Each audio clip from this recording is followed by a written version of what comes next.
Salam bahagia Ibu dan Bapak guru hebat. Dalam penerapan disiplin positif restitusi, salah satu program yang dikembangkan adalah 5 posisi kontrol. 5 posisi kontrol dalam restitusi adalah proses perjalanan seorang pendidik agar dapat mengenali dirinya. Pada video kali ini, kita akan membahas tentang 5 posisi kontrol yang dikembangkan oleh Diane Gosson dan contoh penerapannya.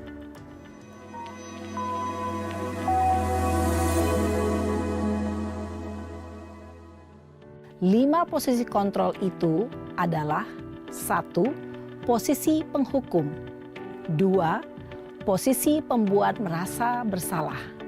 3. Posisi teman. 4. Posisi pemantau atau monitor. Dan 5. Posisi manajer. Untuk lebih memahami kelima posisi tersebut, mari kita saksikan kasus Naren yang terlambat hadir 20 menit di sekolah dan melihat bagaimana kelima posisi kontrol dalam menghadapi masalah tersebut.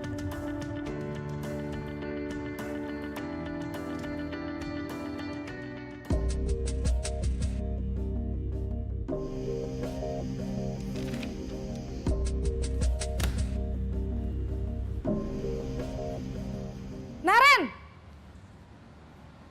Sini kamu! Selamat pagi, Bu. Selalu terlambat. Kamu deh, pasti terlambat. Maaf, Bu. Saya... Apa? Apa coba? Alasan kamu apa lagi? Kapan sih kamu tidak terlambat? Malas sekali ya kamu jadi anak. Saya... Dasar pemalas. Gak kapok-kapok sih kamu. Sudah berapa kali terlambat? Sana, kamu keliling lapangan basket 2 kali. Kenapa saya harus keliling lapangan basket, Bu? Kenapa? Kamu mau lawan ibu? Berani-beraninya jawab. Sudah terlambat, masih berani jawab pula. Sekarang, keliling lapangan basket 5 kali sekalian. Biar kapok. Cepat. Pergi sana ke lapangan basket. Posisi penghukum biasanya berbicara dengan nada tinggi, menghardik, menunjuk-nunjuk, menyakiti, dan menyindir. Hukuman bisa berupa fisik maupun psikis. Ibu dan Bapak guru hebat, dampak yang terjadi pada murid ketika guru berada pada posisi penghukum adalah murid cenderung akan memberontak, bahkan menyimpan dendam.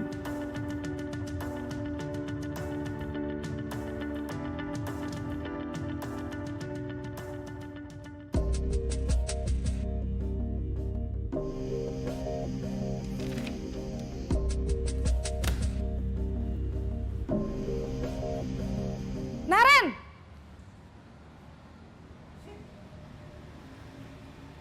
Selamat pagi, Bu. Naren. Kamu kenapa terlambat lagi, nak? Ya Tuhan, Naren. Kamu senang ya bikin ibu susah ya? Kalau kamu terlambat lagi, nanti ibu yang ditegur bapak kepala sekolah, nak. Disangka ibu tidak bisa membina kamu. Duh, gimana ini? Maaf, Bu. Duh, Gusti Naren. Kamu suka ya kalau ibu ditegur bapak kepala sekolah? Terus, sekarang ibu harus tulis apa ini di buku absen? Ini kamu sudah sering terlambat loh. Ibu harus apa coba? Maaf, Bu. Maaf sekali. Ya sudah, lain kali jangan bikin ibu susah lagi ya, nak ya. Ibu tidak akan kuat lagi kalau kamu begini terus. Bisa jantungan kalau ibu ditegur bapak kepala sekolah. Sana cepat ke kelas. Maaf ya, Bu. Maaf sekali. Posisi pembuat rasa bersalah berbicara dengan nada tenang, cenderung lembut. Namun kata-kata yang diutarakan membuat murid merasa menjadi orang yang gagal. Memandang buruk dirinya sendiri, merasa tidak berharga, dan tidak sanggup membahagiakan orang lain. Ketika guru mengambil posisi pembuat rasa bersalah, murid akan menganggap dirinya yang bersalah dan ia akan menyimpan emosi negatif tersebut di dalam dirinya.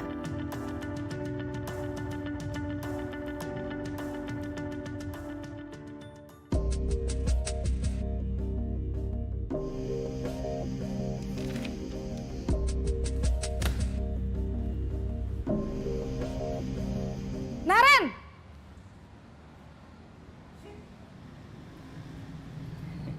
Selamat pagi, Bu. Wah, sudah jam berapa ini, Nak? Terlambat lagi ya, sayang. Iya, Bu. Habis ibu saya lupa bangunkan saya, Bu. Kamu malah menyalahkan ibu kamu. Kamu bukannya anak yang larinya paling kenceng. Kok terlambat sih? Iya, Bu. Saya memang terlambat bangun tadi. Jadi, biarpun saya lari kencang, tetap gak kekejar, Bu. Ya sudah sana, nanti lain kali larinya lebih kenceng lagi ya. Biar gak terlambat lagi. Bikin seneng ibu, demi ibu. Bisa kan? Bisa lah, Bu. Ya sudah sana masuk kelas. Ibu beresin urusan absen kamu. Kamu ini ada-ada saja. Dalam posisi teman, guru berbicara dengan nada suara ramah, akrab, cenderung bersenda gurau untuk menjaga suasana tetap santai. Murid akan merasa senang, aman, dan akrab dengan guru. Identitas yang tercipta adalah identitas sukses atau berhasil. Namun, perlu diingat, karena ini masih dorongan eksternal, maka ada faktor ketergantungan dari murid kepada orang tertentu. Di sini guru absennya, sehingga di lain waktu murid bisa berperilaku baik, namun hanya kepada orang-orang tertentu saja.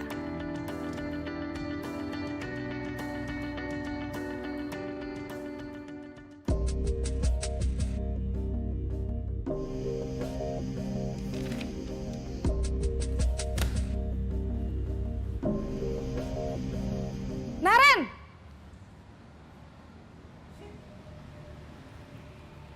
Selamat pagi, Bu. Naren, apa peraturan sekolah kita tentang jam berapa kita harus masuk sekolah, Nak?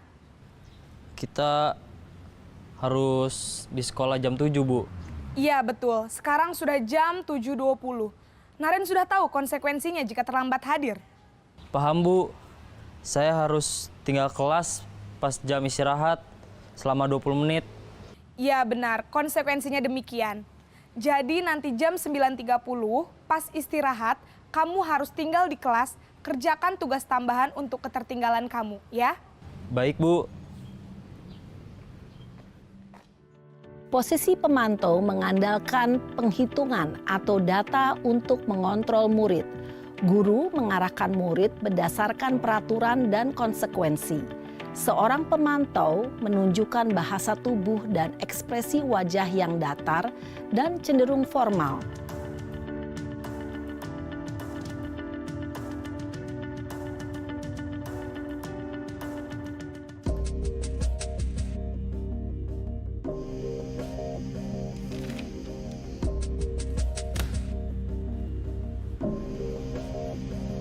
Naren!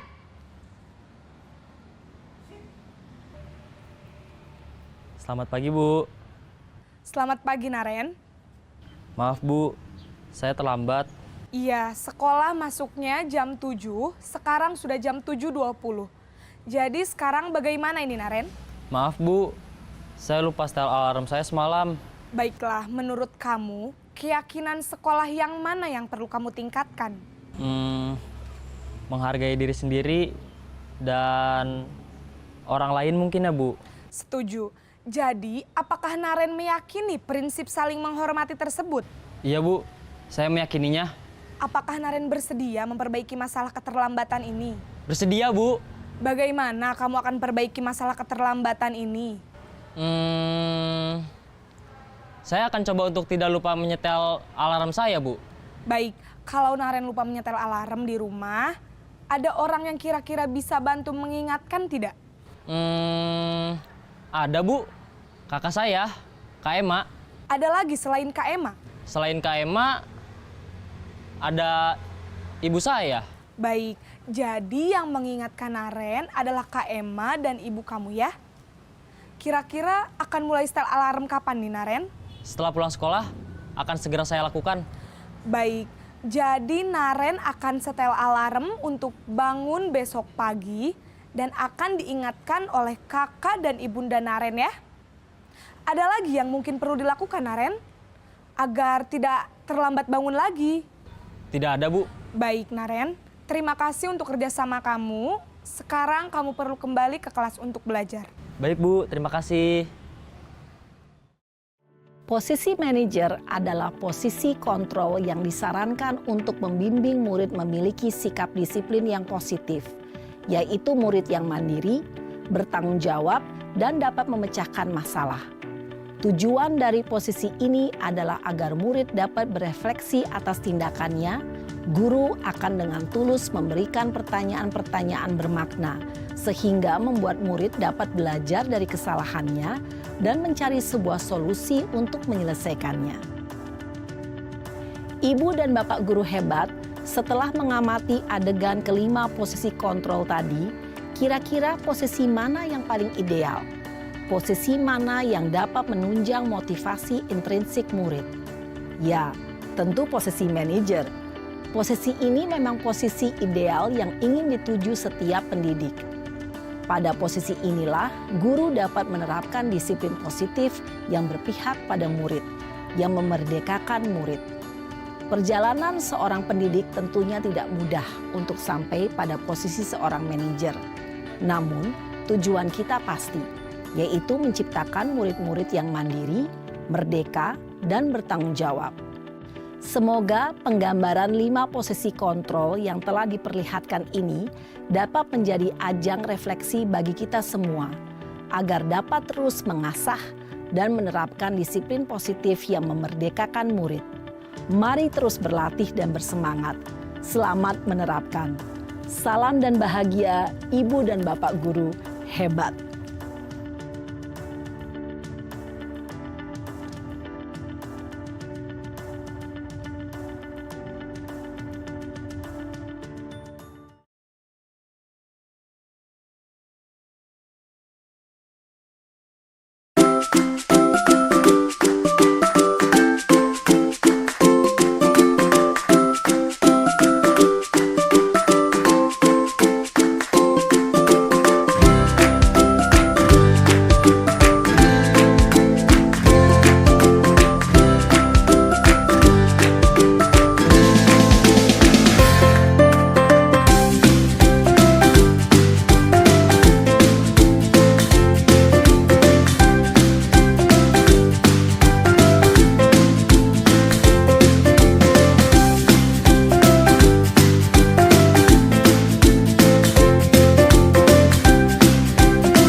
Salam dan bahagia Ibu dan Bapak Guru hebat.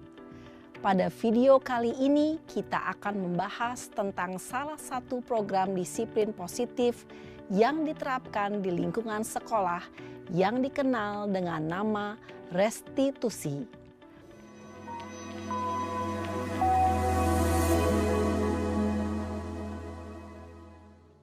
Restitusi dikembangkan oleh pakar pendidikan Diane Gosson, berlandaskan pada teori kontrol Dr. William Glasser.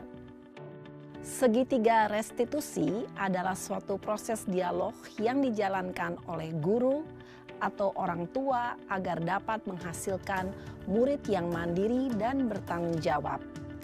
Pada saat guru di posisi manajer, aspek yang dikembangkan pada murid adalah motivasi intrinsik, sehingga penanaman nilai-nilai kebajikan dapat tumbuh dan berkembang menjadi suatu kebiasaan positif yang akhirnya membentuk karakter murid. Proses dialog ini terdiri dari 3 langkah yang digambarkan pada ketiga sisi pada segitiga restitusi. Sisi pertama adalah menstabilkan identitas. Sisi yang kedua adalah validasi tindakan yang salah. Dan sisi yang ketiga adalah menanyakan keyakinan. Ibu dan Bapak guru, berikut ini akan ditunjukkan bagaimana seorang guru berada dalam posisi manajer menggunakan penerapan segitiga restitusi.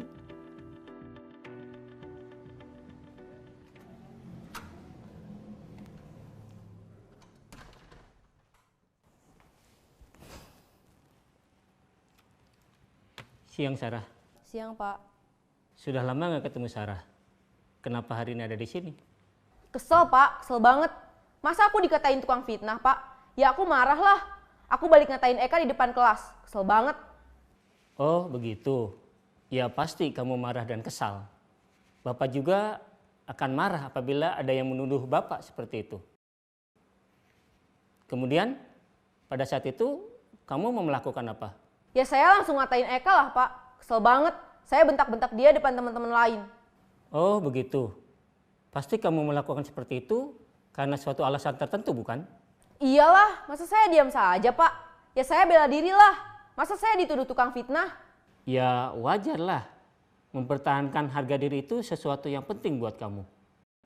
Untung kamu tidak bertindak lebih gegabah lagi. Hanya membentak-bentak. Iya, Pak. Untung saya masih bersabar dan hanya membentak saja. Sudah gemes padahal, saya pasti bela diri lah. Ya pasti ya, tapi kamu memilih untuk tetap bertahan dan bersabar. Kamu memilih untuk tidak berbuat lebih parah lagi, bukan? Iya.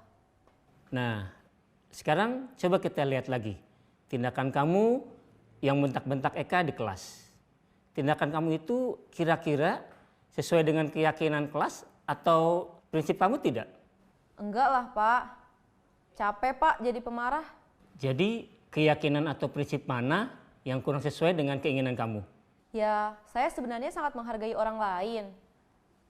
Mungkin saat itu saya menjadi emosi, jadi tidak menunjukkan sikap itu. Kamu meyakini tidak? Menghargai orang lain itu penting buat kamu. Yakinlah, Pak. Iya, setuju. Kita harus saling menghargai. Namun, ada juga keyakinan yang kita sepakati yang perlu kita jalankan apabila kita sedang marah, bukan? Ya saya bisa lebih proaktif, mulai dengan diri sendiri. Saya bisa jadi lebih bersabar, mengambil waktu jeda untuk berpikir mau apa selanjutnya. Kira-kira kamu bersedia memperbaiki masalah ini tidak? Bersedia, Pak. Kalau kamu memperbaiki masalah ini, kamu akan menjadi orang seperti apa? Saya akan menjadi orang yang bertanggung jawab kali ya, Pak. Dan senantiasa proaktif. Iya, menurut kamu bagaimana rasanya menjadi orang seperti itu? Ya nyaman lah, bangga bisa bersabar dan menahan diri. Baiklah kalau begitu. Yuk kita pikirkan bagaimana memperbaiki masalah ini.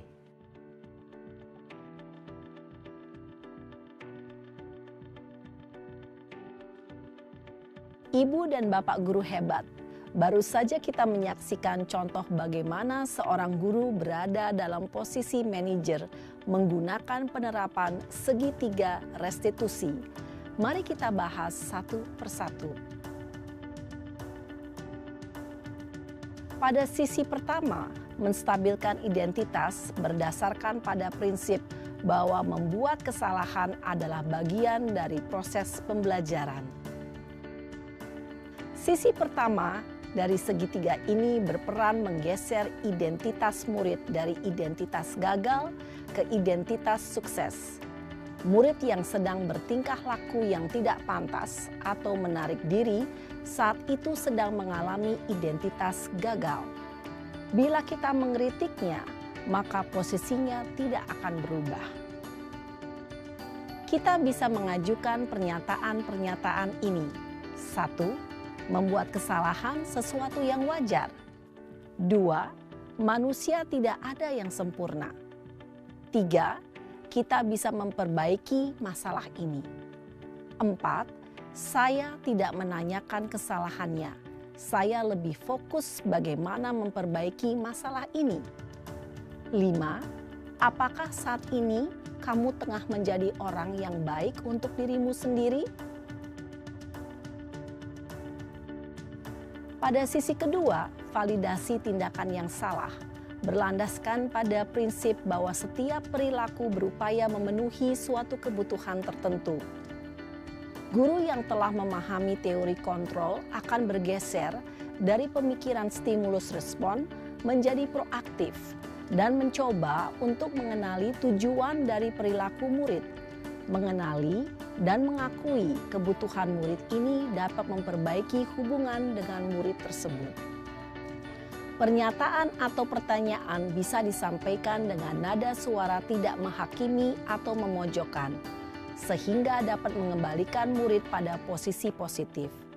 1. Kamu bisa saja bertindak lebih gegabah lagi dari ini.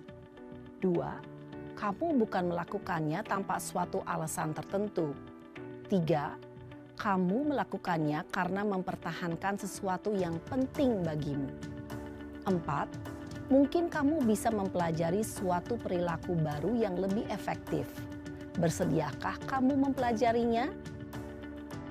Selanjutnya, kita akan simak sisi terakhir, yaitu menanyakan keyakinan. Teori kontrol menyatakan bahwa pada dasarnya kita termotivasi secara intrinsik.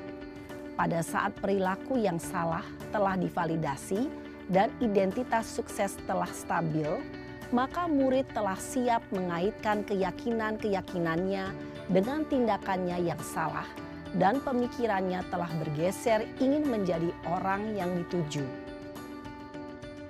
Pertanyaan-pertanyaan ini dapat mengaitkan keyakinan-keyakinan yang dianut murid. 1. Sebagai keluarga atau kelas, apa yang kita yakini? 2. Nilai-nilai apa yang telah kita sepakati? 3. Seperti apa gambaran sebuah kelas yang ideal bagi kamu? 4. Kamu ingin menjadi orang seperti apa?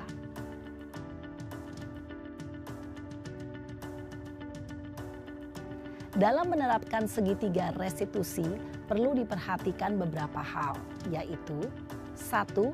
Perilaku yang salah perlu dikaitkan dengan nilai-nilai atau keyakinan-keyakinan yang telah disepakati atau dituju. 2. Kesediaan orang yang melakukan kesalahan untuk memperbaiki masalah. 3. Pemecahan masalah sebisa mungkin relevan atau memiliki hubungan dengan masalah yang ada. 4. Usaha. Perlu adanya suatu usaha perbaikan dari pihak yang berbuat kesalahan. 5. Waktu. Perlu didedikasikan waktu dari pihak yang berbuat kesalahan. Tanyakan kapan akan mulai diberlakukan usaha untuk memperbaiki masalah. Dengan memahami struktur penerapan segitiga restitusi, diharapkan guru dapat menerapkan posisinya sebagai manajer dengan mengajukan pertanyaan-pertanyaan bermakna yang dapat membuat murid menjadi lebih percaya diri, bertanggung jawab, dan mandiri. Nah, ibu bapak guru perlu tidaknya mengikuti ketiga tahapan dalam segitiga restitusi bergantung pada ringan beratnya suatu permasalahan. Misalnya, bila permasalahan tersebut ringan, maka tidak perlu dijalankan secara berurutan. Bahkan bisa semudah menanyakan apa keyakinan yang kita sepakati. Dengan menjalankan segitiga restitusi, dengan mengajukan pertanyaan-pertanyaan bermakna, diharapkan murid menjadi lebih kuat secara pribadi, dapat membuka wawasan murid agar dapat menyelesaikan permasalahannya sendiri, semakin percaya diri, mandiri, dan merdeka. Salam dan bahagia, Ibu Bapak Guru hebat.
Sampai dimulai ya Bapak Ibu.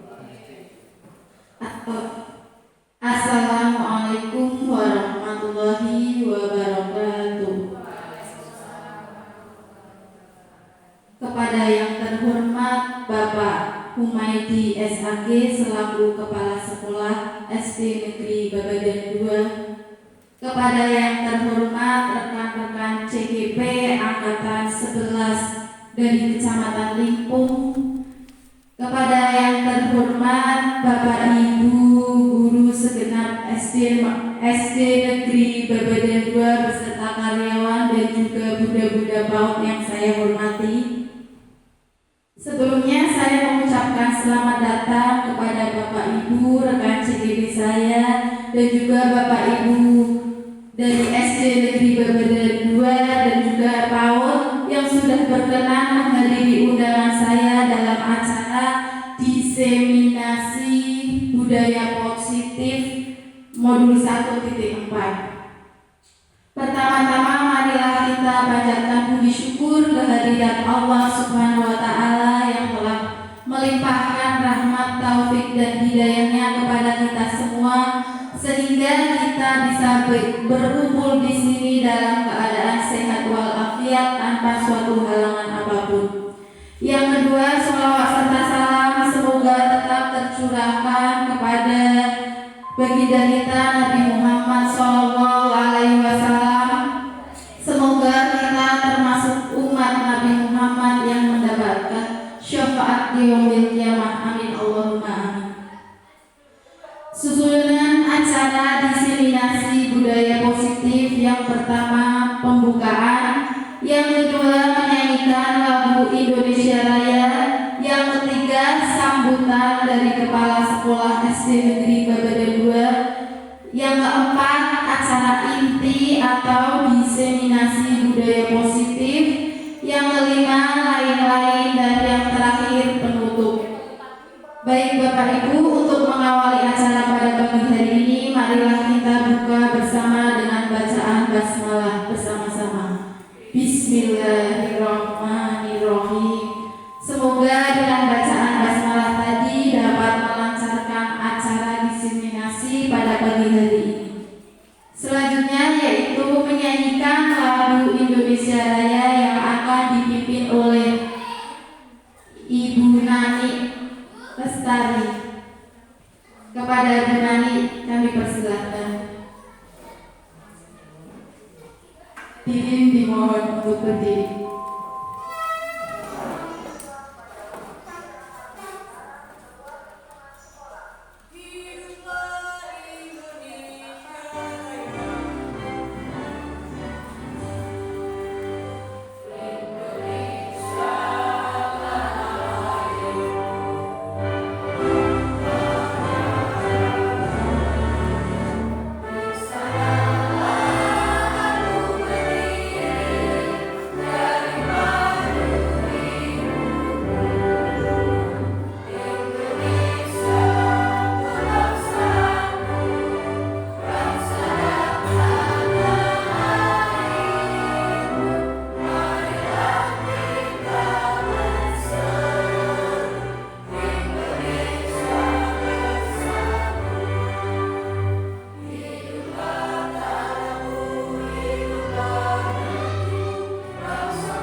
SD Negeri Babadan 2 kepada Bapak Humaydi kami persilahkan.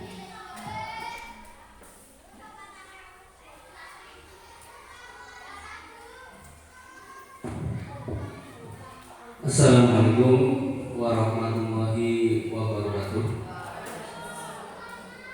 Alhamdulillahirabbil alamin wa bihi nasta'inu ala umuri wassalatu wassalamu ala sayyidina Muhammadin wa ala alihi wa sahbihi ajmain. Rabbi shrah li sadri wa yassir li amri wa hlul 'uqdatam min lisani yafqahu qawli. Amma ba'du. Pada Bapak Ibu guru SD Babadan 2, khususnya Ibu Yuyun Armaniyati dan Ibu Sumsi Kurniasari, saudara pendidik yang saya hormati, selaku CGP Angkatan 11 SD Babadan 2, Bapak Ibu tamu undangan dari SD yang berada di sekitar Babadan 2 dan juga dari PAUD yang saya hormati. Puji syukur alhamdulillah kita panjatkan kepada Allah Subhanahu wa taala yang pada pagi ini telah memberikan karunia kepada kita berupa nikmat iman, Islam, juga nikmat kesehatan dan kesempatan sehingga pada siang hari ini kita dapat berkumpul di ruang SD Babadan 2 dengan tanpa suatu halangan apapun. Salawat dan salam tak lupa mana kita panjatkan kepada junjungan kita Nabi Muhammad SAW serta keluarga dan pada semua sahabat-sahabatnya, dan mudah-mudahan kita tergolong sebagai umatnya yang telah mendapatkan syafaatnya ila yaumil qiyamah. Amin amin ya rabbal alamin. Bapak Ibu yang saya hormati, pertama kami selaku yang diketuakan SD Babadan 2 mengucapkan terima kasih yang tidak terhingga atas kerelaan Bapak Ibu semuanya menghadiri undangan dari SD Babadan 2, khususnya dari Ibu Yuyun dan Bu Suci Kurniasari yang dalam rangka untuk jasminasi disiplin positif dari beliau berdua. Mudah-mudahan acara ini berlangsung tanpa suatu halangan apapun. Kemudian harapan kami bahwa dengan adanya kegiatan ini maka kita bersama-sama memanfaatkan ilmu yang sudah yang nanti akan disaring oleh Bu Suci dan Bu Yuyun sebagai tambahan ilmu bagi kita semuanya, bagi yang sudah tahu betul, sudah paham betul tentang materi yang akan disampaikan nanti. Alhamdulillah, mudah-mudahan tambah kuat, bertambah ilmunya. Bagi yang belum juga mudah-mudahan menjadi tambahan ilmu bagi kita semuanya. Mudah-mudahan hal-hal baru ini juga menambah wawasan bagi kita selaku keluarga besar di Babadan 2 dan mungkin juga bagi Bapak Ibu yang lain yang dari luar SD Babadan 2, dan tambah ilmu yang terus terang dikaitkan dengan kurikulum merdeka ini. Banyak sekali hal-hal baru yang mungkin kita tidak sempat mempelajarinya, meskipun sudah disediakan oleh pemerintah lewat platform Merdeka Mengajar, namun belum tentu semuanya. Terkadang ketika menyimak sendiri ilmunya akan tambah, terkadang justru menjadi kadang pemahamannya kurang. Ini kita gunakan dengan adanya paparan dari Bu Suci dan Bu Yuyun yang mudah-mudahan kita bertambah wawasan kita dari yang tadinya kurang paham menjadi lebih paham, dan yang sudah paham menjadi lebih paham lagi, sehingga bisa ditularkan ilmunya kepada teman-teman yang lain.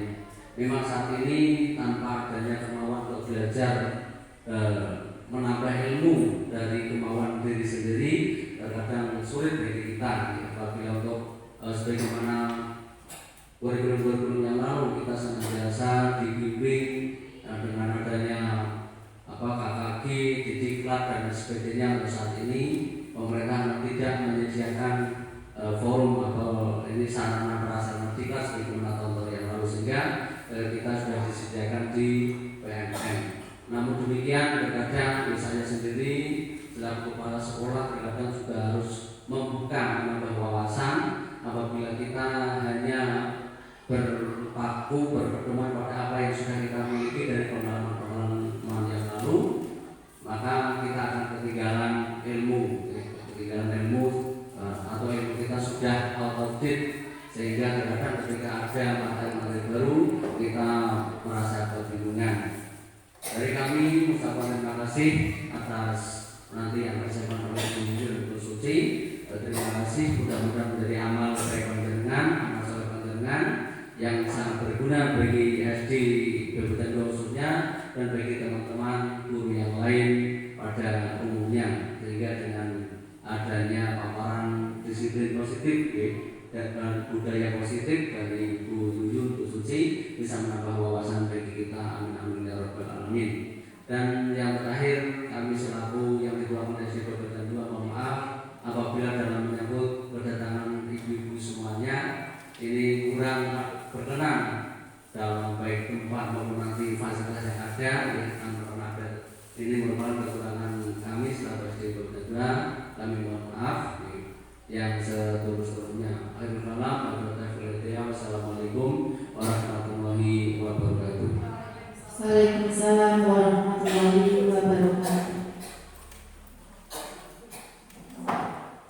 Terima kasih atas sambutannya.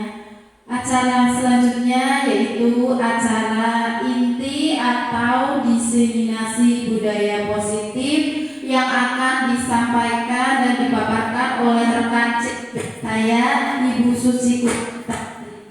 Kepada Ibu Suci Kurniati saya persilakan. Assalamualaikum warahmatullahi wabarakatuh. Yang kami hormati Bapak Kepala Sekolah SD Kabupaten Goa, Bapak Humaydi. Yang kami hormati rekan-rekan CGP dan Dewan Guru dari SD Kabupaten Goa serta muda-muda kelompok berlaku Umi Aminah. Robi Sroli Sodri, WSD Amri, Wahdul Uda, Takmisan yang kau kori. Puji syukur dari Allah Subhanahu wa Ta'ala sehingga kita diberi kesehatan dan diberi kesempatan dalam acara diseminasi modul 1.4 budaya positif. Saya selaku CGP dari angkatan 11 Suci Kurniasari bersama rekan saya Yuyun Anam Malayati nanti akan memaparkan tentang diseminasi modul 1.4 budaya positif. Untuk kesepakatan bersama, pertama, peserta aktif dalam kegiatan. Yang kedua, menghormati pembicara dan peserta lain. Yang ketiga, etika berbicara atau sopan santun. Yang keempat, sersan, serius tapi santai. Yang kelima, boleh makan dan minum serta menjaga kebersihan ruang kelas. Ini kesepakatan kita bersama di Bapak Ibu. Untuk selanjutnya, untuk supaya kita bersemangat, pertama kita akan ice drinking. Sebentar ya Bapak Ibu. Monggo bisa berdiri semuanya. Depan ke depan supaya lemas bagian kita sebelum memulai acara hari ini. Di depan. Monggo bisa di depan. Kita akan menggerakkan badan kita sejenak supaya tidak kaku-kaku, okay?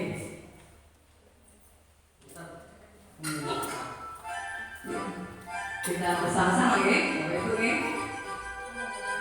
5, 4, 3, 2.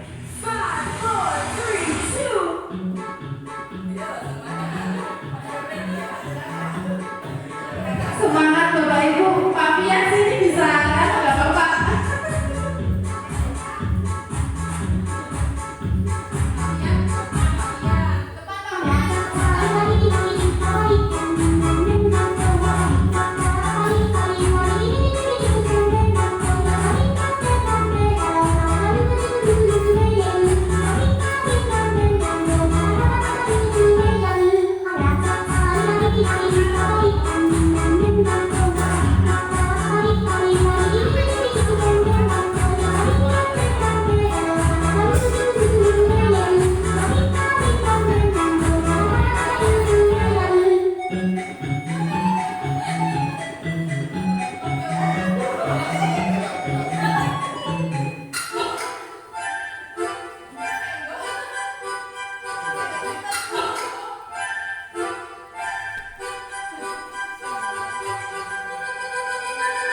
5, 4, 5, 4, 3, 2.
Demikian Bapak Ibu, SPG hari ini bagaimana rasanya?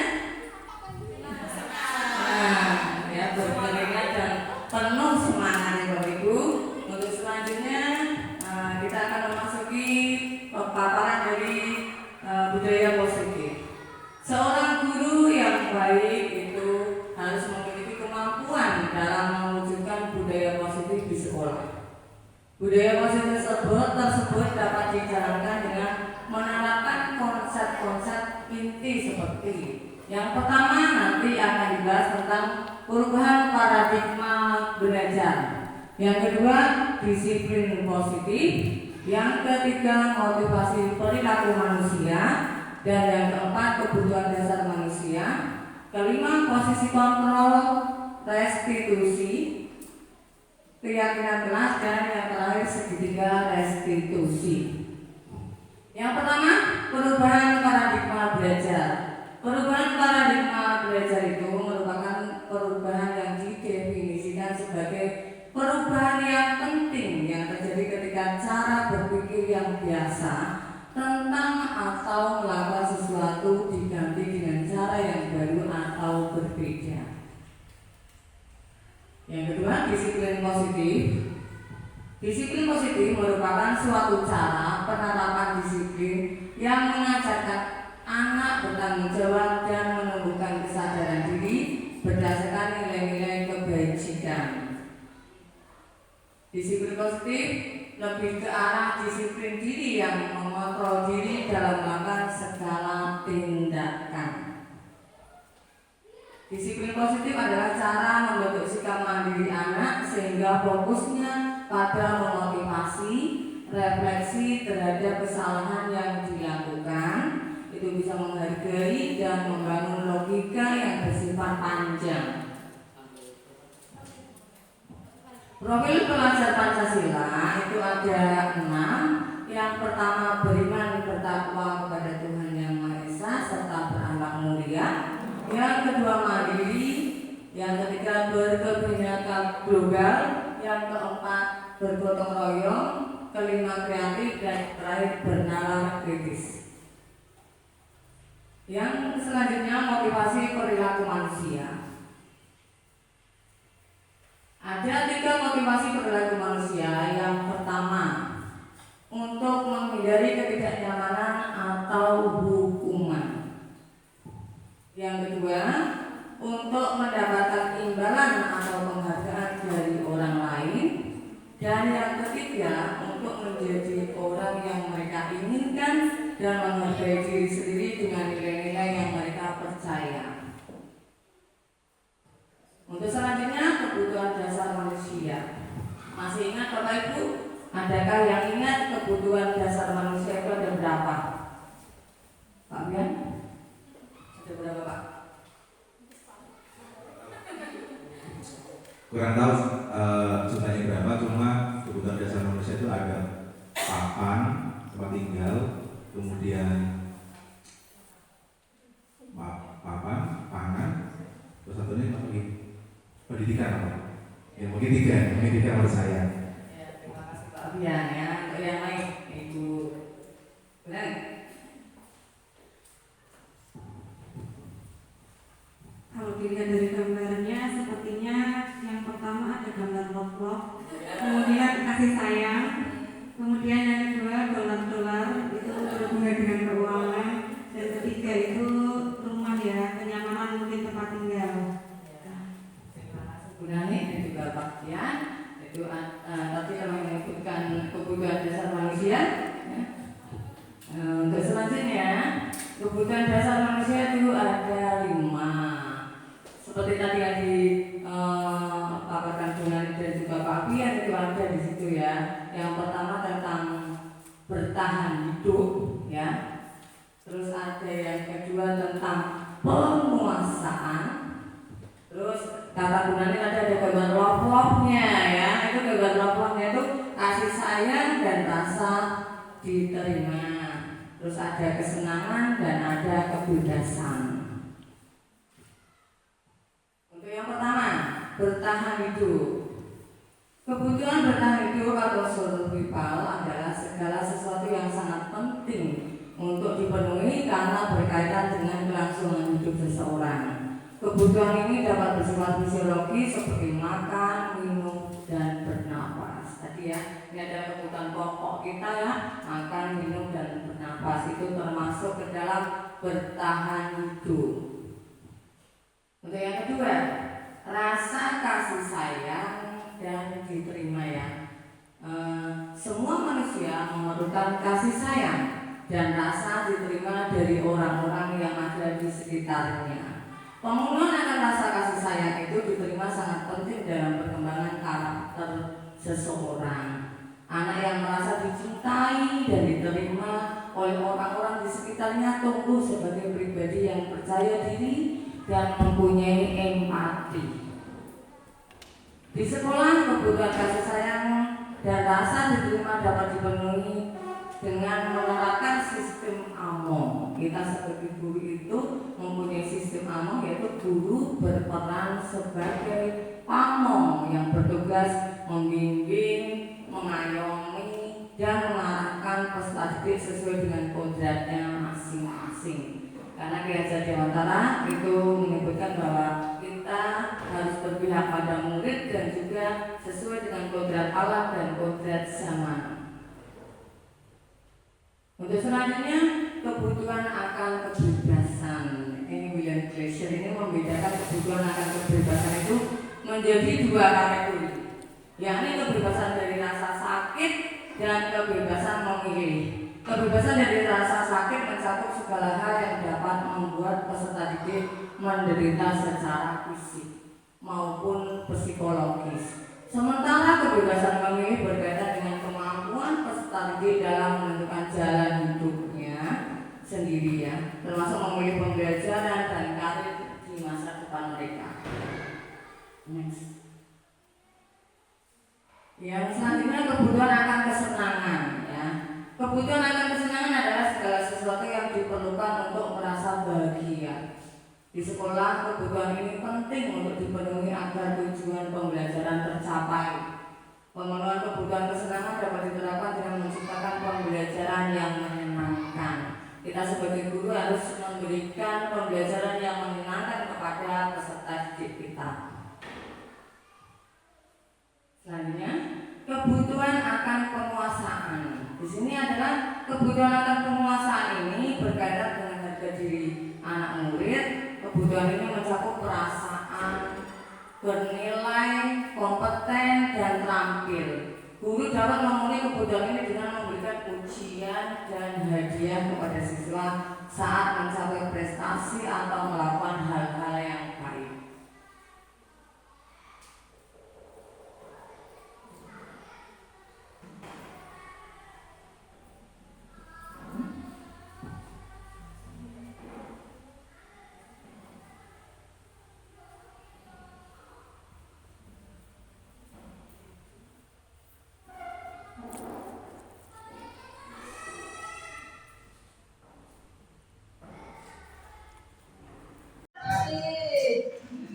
Tepuk semangat siang, semangat siang, siang ya, ini sudah menjelang siang, sudah hampir jam 2, sudah melewati jam 12 lebih, masih semangat Bapak Ibu ya.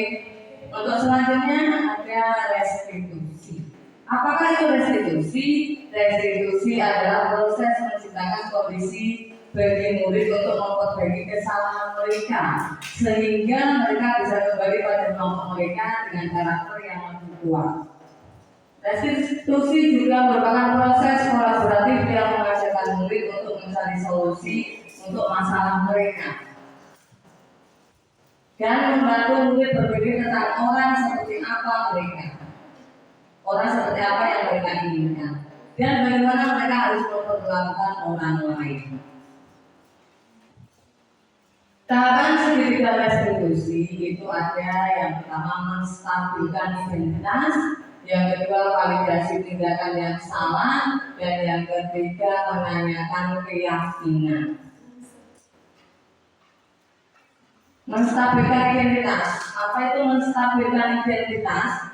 Menstabilkan identitas dilakukan berdasarkan prinsip bahwa membuat kesalahan adalah bagian dari proses pembelajaran yang nantinya akan menggeser dari identitas gagal menjadi identitas sukses. Validasi tindakan yang salah.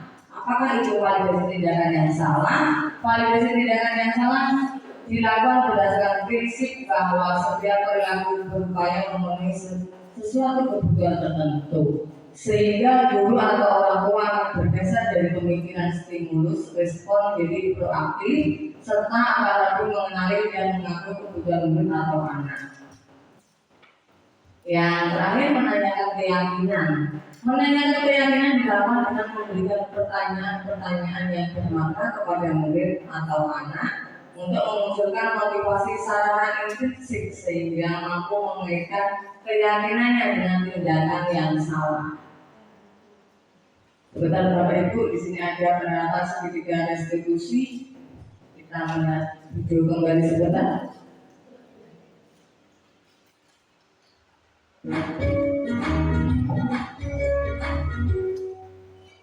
Salam dan bahagia Ibu dan Bapak Guru hebat. Pada video kali ini kita akan membahas tentang salah satu program disiplin positif yang diterapkan di lingkungan sekolah yang dikenal dengan nama restitusi.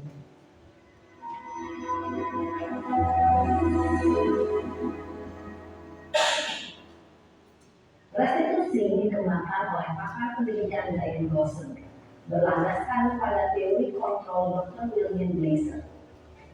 Segitiga restitusi adalah suatu proses dialog yang dijalankan oleh guru atau orang tua agar dapat menghasilkan murid yang mandiri dan bertanggung jawab.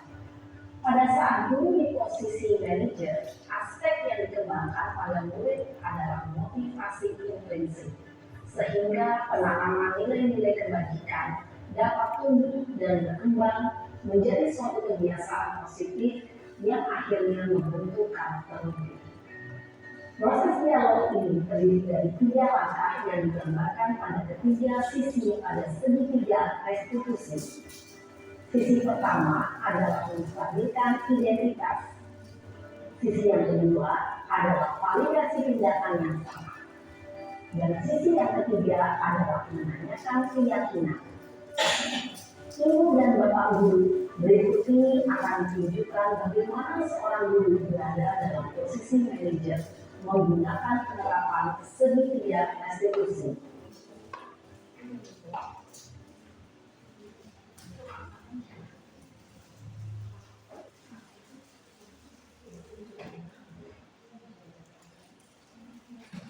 Iya, kan? Sudah lama nggak ketemu saya? Kenapa hari ini dikit? Betul Pak, betul banget. Masa aku dikatain pembina Pak? Ya aku marah lah. Aku lagi dikatain TK di depan kelas. Betul banget. Oh begitu. Ya pasti kamu marah dan kesal. Bapak juga akan marah apabila ada yang menuduh Bapak seperti itu. Kemudian pada saat itu kamu mau melakukan apa? Ya saya lah dikatain TK lah Pak. Betul banget. Saya bentak-bentak dia di depan teman-teman lain. Oh begitu. Pasti kamu melakukan seperti itu karena suatu alasan tertentu kan? Iya lah, maksud saya diam aja Pak. Ya saya bela diri lah. Maksud saya dituduh Pak Fitnah. Ya wajar lah. Mempertahankan harga diri itu sesuatu yang penting buat kamu. Untung kamu tidak lebih gagal lagi. Ini adalah validasi tindakan yang salah. Untung saya masih bersabar dan hanya meminta saja. Sudah gemes padahal. Saya pasti bela diri lah. Ya pasti ya. Tapi kamu memilih untuk tetap bertahan dan bersabar. Kamu memilih untuk tidak berbuat lebih parah lagi kan? Iya. Nah, sekarang coba kita lihat lagi. Tindakan kamu Ini adalah menanyakan keyakinan. tindakan kamu itu kira-kira sesuai dengan keyakinan pas atau prinsip kamu tidak? Enggak lah Pak. Capek Pak jadi pengarah. Jadi keyakinan atau prinsip mana yang kurang sesuai dengan keinginan kamu? Ya, saya sebenarnya sangat menghargai orang lain. Mungkin saat itu saya menjadi emosi, jadi tidak menentukan sikap itu. Kamu meyakini tidak? Menghargai orang lain itu penting buat kamu. Yakinlah Pak. Iya, setuju. Kita harus saling menghargai. Namun ada juga keyakinan yang kita sepakati yang perlu kita jalankan apabila kita sedang marah, kan? Ya, saya bisa proaktif, mulai dengan diri sendiri. Saya bisa jadi lebih sabar, mengambil waktu jeda untuk berpikir mau apa selanjutnya. Kira-kira kamu bersedia memperbaiki masalah ini tidak? Sedia Pak. Kalau kamu memperbaiki masalah ini, kamu akan menjadi orang seperti apa? Saya akan menjadi orang yang bertanggung jawab kan ya Pak. Dan senantiasa proaktif. Iya, menurut kamu bagaimana rasanya menjadi orang seperti itu? Ya nyaman lah, bangga bisa bersabar dan menahan diri. Baiklah kalau begitu. Yuk kita pikirkan bagaimana memperbaiki masalah ini.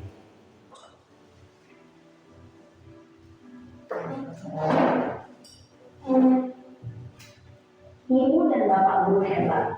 Baru saja kita menyaksikan contoh bagaimana seorang guru berada dalam posisi manajer menggunakan penerapan segitiga restitusi. Mari kita bahas satu persatu. Demikian Bapak Ibu, contoh video segitiga restitusi ya. Dalam penerapan segitiga restitusi itu intinya ketika anak berbuat kesalahan itu jangan dibiasakan atau disuruh dengan menebus hukuman.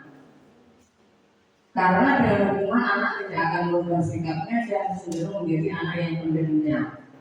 Biasanya seperti itu Bapak Ibu, jika kita menghukum peserta didik kita, mereka malah tidak merubah kesalahannya, tapi mereka malah dendam dengan bapak dan ibu gurunya. Tetapi sebagai guru kita harus menuntut anak mencarikan solusinya supaya anak bisa menemukan solusi permasalahannya sendiri. Restitusi akan membuat anak belajar untuk memecahkan masalahnya dan memperbaiki kesalahan mereka, sehingga mereka akan kembali pada kelompok mereka dengan karakter yang lebih kuat. Demikianlah pemaparan dari kami, dari saya Siti Pengendri dan Bu Yun Armawayati. Mohon maaf bila banyak kekurangan, pasti banyak kekurangan. Bila kita berbuat jaya. Wassalamualaikum warahmatullahi wabarakatuh.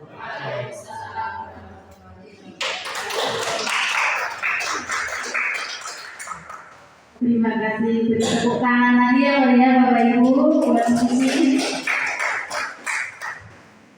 Acara selanjutnya yaitu lain-lain. Mungkin ada pertanyaan dari Bapak Ibu guru. Monggo. Untuk soal keyakinan kelas itu, apa ini ya? Ya, assalamualaikum warahmatullahi wabarakatuh. Oke, sini terima kasih Bu Daya atas kesempatannya. Di sini saya akan menanyakan tentang kesepakatan Mas. Untuk TK sendiri gitu kan, itu anak-anak belum bisa menulis, belum bisa mengutarakan. Jadi kalau misalnya kita membuat kesepakatan, itu kan otomatis jadi gurunya itu gimana anak-anak misalnya untuk kesepakatan kita misalnya dalam ruangan kelas ini harus bersih apa gitu kan, itu berarti kan dari guru sendiri. Terus misalnya apalagi memberikan masukan apa itu kan balik lagi ke guru. Nah itu termasuknya kesepakatan bersama atau sama seperti peraturan, karena untuk di TK sendiri kan anak-anak masih kadang belum bisa mengutarakan apa yang mereka rasakan gitu. Seperti itu. Terima kasih. Assalamualaikum warahmatullahi wabarakatuh. Waalaikumsalam warahmatullahi wabarakatuh. Mungkin untuk yang TK itu sama kayak SD di kelas 1 ya bukan ya. Kelas 1 itu anak-anak belum bisa baca, maksudnya seperti itu kan ya, belum bisa baca. Nah mungkin kalau menurut saya itu guru itu menyiapkan gambar-gambar aja yang banyak. Mungkin tentang kesehatan, antara gambar yang baik dan yang tidak baik. Misalnya gambar tentang menjaga kebersihan, membuang sampah di tempat sampah, dan gambar yang membuang sampah sembarangan seperti itu. Nanti anak disuruh pilih aja, berarti nanti bundanya menyiapkan gambar yang banyak, anak disuruh memilih dan ditempelkan. Berarti anak-anak setuju yang mana, apakah gambar yang membuang sampah di tempat sampah atau yang di sembarangan seperti itu dengan gambar-gambar. Karena mungkin kalau di TK kan anak itu belum bisa itu ya, bisa menulis. Jadi ya tetap sebagai guru kita menuangkan ide-ide dulu, pancing dulu anaknya ya. Anaknya dipancing dengan peraturan-peraturan kita, kemudian nanti anak itu menyepakati keyakinan bersama guru.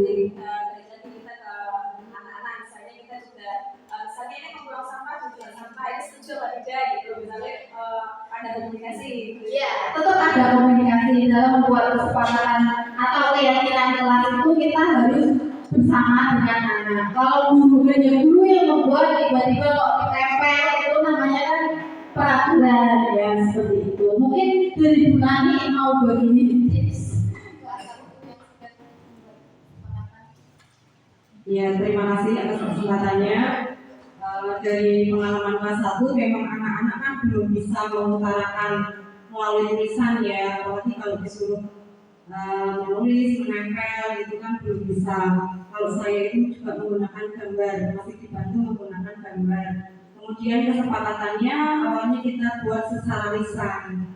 Misalnya di kelas itu kita harus menjaga kebersihan. Kesepakatannya tidak membuang sampah sembarangan di kelas.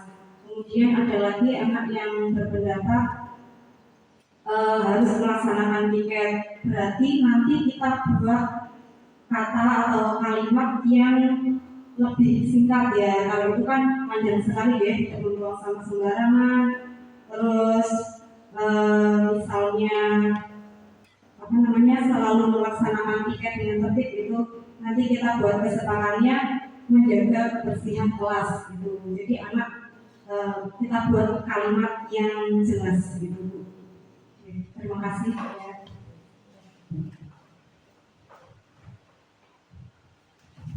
Terima kasih.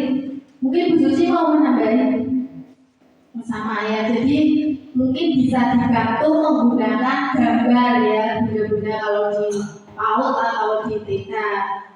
Nanti kalau gambar itu anak-anak juga akan lebih tertarik kayaknya ya dalam membuat keyakinan kelas. Mungkin ada tambahan lagi atau ada pertanyaan lagi? Terima kasih Bu Iyu dan Bu Suci yang telah memberikan wawasan saya.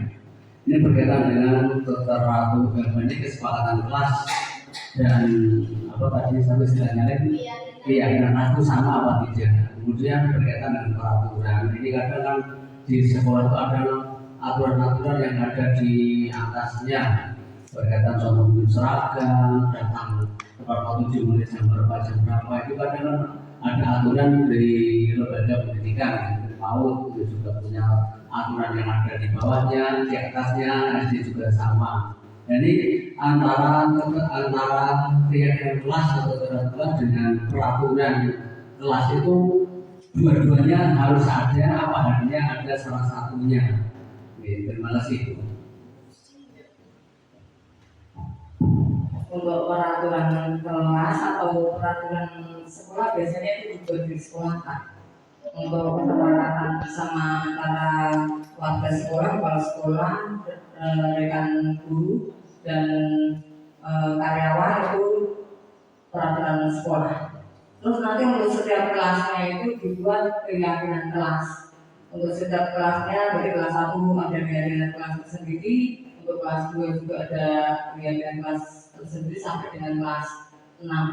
Begitu Bapak, berarti peraturan sekolah juga ada dan keyakinan kelas juga ada. Terima kasih. Ya, mungkin menambahkan sedikit ya. Kalau peraturan itu mungkin dari sekolah yang buat Pak Budi ya. Kalau keyakinan kelas itu bersama dengan murid kelas 3 seperti itu. Jadi beda antara keyakinan kelas dan juga peraturan sekolah kelas atau peraturan SD seperti itu. Mungkin ada tambahan lagi pertanyaan? Ya, monggo Pak Bian. Oke. Sebelumnya saya terima kasih Bu Yuyun dan Bu Suci yang telah memberikan materinya. Namun ini dari awal sampai akhir masih penasaran itu sebenarnya apakah di pendidikan guru penggerak itu teori-teori yang diberikan itu hanya dari filsuf barat atau teori-teori barat saja? Kalau dari pertama tidak saya amati dari awal itu apakah tidak ada dari teori-teori timur karena Indonesia sendiri dari Asia jadi ada aturan-aturan mungkin yang sebenarnya ada yang efektif, ada yang tidak. Kalau kita lihat mungkin di Jepang itu mereka tidak 100% menggunakan teori barat karena mereka punya keyakinan sendiri dan Singapura dan semacamnya seperti itu. Kalau di penggerak apakah teori-teorinya hanya dari barat atau timur? Ya, terima kasih pertanyaannya Pak Bian. Apakah teori-teori itu ada tidak ya dari Indonesia ya maksudnya? Untuk guru penggerak itu sebenarnya teori yang ditekankan dari Bapak Kiai Haji Dewantara itu kodrat alam dan kodrat zaman.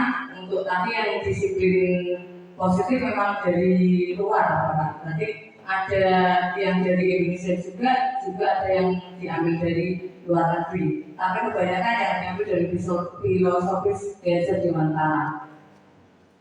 Mau ditambah boleh? Ya, mungkin yang tadi segitiga restitusi itu memang dari barat, tapi kalau secara keseluruhan itu kalau di pendidikan guru penggerak itu dari filosofi Ki Hajar Dewantara seperti itu. Yang menekankan kalau pendidikan itu berpusat pada murid. Dan kita sebagai guru itu harus mengikuti perkembangan zaman, ya harus sesuai dengan kodrat alam dan juga kodrat zaman. Seperti itu Pak Bian. Ya.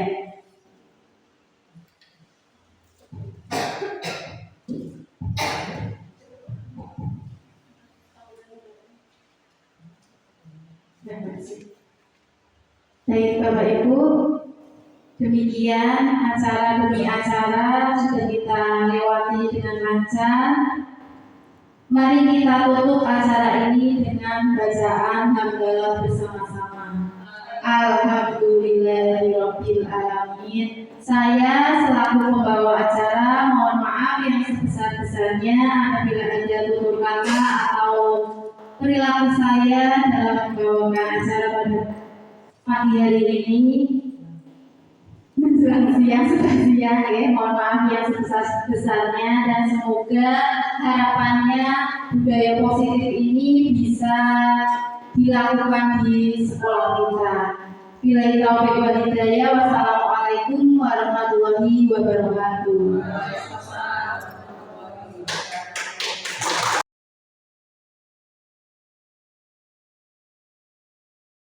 Terima kasih Bu Suci yang telah memberikan paparan melalui diseminasi disiplin positif dan segitiga resolusi keyakinan kelak dan lain-lainnya, sehingga saya dan teman-teman bisa terinspirasi dari apa yang disampaikan oleh Bu Suci. Bagi saya dan teman-teman mudah-mudahan bisa menerapkannya di dalam pembelajaran. Terima kasih. Terima kasih Bu Suci atas kegiatan diseminasi yang telah dilakukan. Sungguh kegiatannya sangat bermanfaat bagi guru-guru di SD Negeri Babatan 2, terutama mengenai materi disiplin positif. Satu hal yang sangat saya ingat pasti adalah mengenai kontrol seorang guru itu sebagai seorang manajer. Itu merupakan satu terobosan yang sangat baik dan menurut saya bisa diterapkan di seluruh sekolah, terutama di SD Negeri Babatan 2. Terima kasih. Assalamualaikum warahmatullahi wabarakatuh. Terima kasih untuk Bu Suci Kurniasari CKB Angkatan 11 yang telah melaksanakan diseminasi di SD Babatan 2. Semoga kedepannya maju, menginspirasi dan bermanfaat untuk SD kita. Terima kasih. Wassalamualaikum warahmatullahi wabarakatuh. Semangat untuk Bu Suci. Hebat. Terima kasih kami ucapkan kepada Bu Suci CGP Angkatan 11 yang telah melaksanakan diseminasi tentang disiplin positif di SD Negeri Babatan 2. Kegiatan tersebut sangat menginspirasi bagi kami dan bisa menjadi masukan untuk kami untuk terus berkarya. Terima kasih Bu Suci. Tetap semangat dan tetap bergerak untuk selalu menginspirasi bagi teman-teman semua. Terima kasih.